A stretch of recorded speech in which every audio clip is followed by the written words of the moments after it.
धूनानां कामाक्षि स्मरणलवमात्रेण जडिमा ज्वरप्रौढिं गूढस्थितिनिगमनैकुञ्जकुहरे अलभ्यं सर्वेषां कतिचन लभन्ते सुकृतिनः चिरादन्विष्यन्तः तव చరణసిద్ధౌషధమిదం. అమ్మవారి పాదమును సిద్ధౌషధము.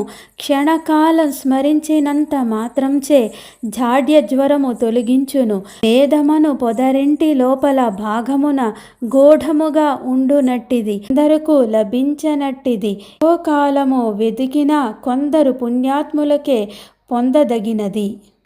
సంసారులైన జీవులు జాడ్య జ్వరముతో బాధపడుచూ ఉంటారు.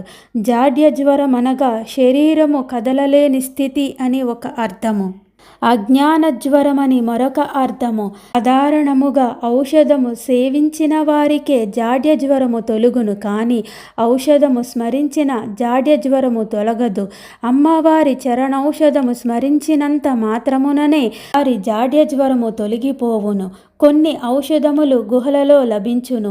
ఔషధములు అనగా మొక్కలలోని ఆకు, కాండము, వేరు మొదలైనవి. కొన్ని ఔషధములు సూర్యరశ్మి సోకినచో పనిచేయవు.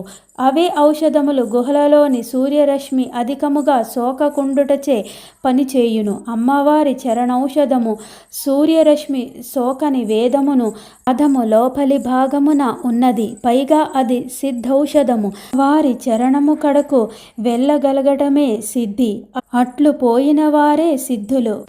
అమ్మ హృదయములోనే ఔషధము ఉన్నదని చెప్పెదరు, కానీ వెతకగా మాత్రమే లభించును. అవున అమ్మవారి పాదమును సిద్ధౌషధము.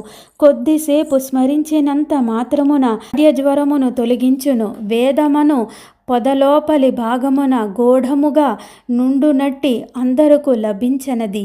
చాలా కాలము వెదికిన కొందరి పుణ్యాత్ములకే లభించును అమ్మవారి పాదపద్మములు.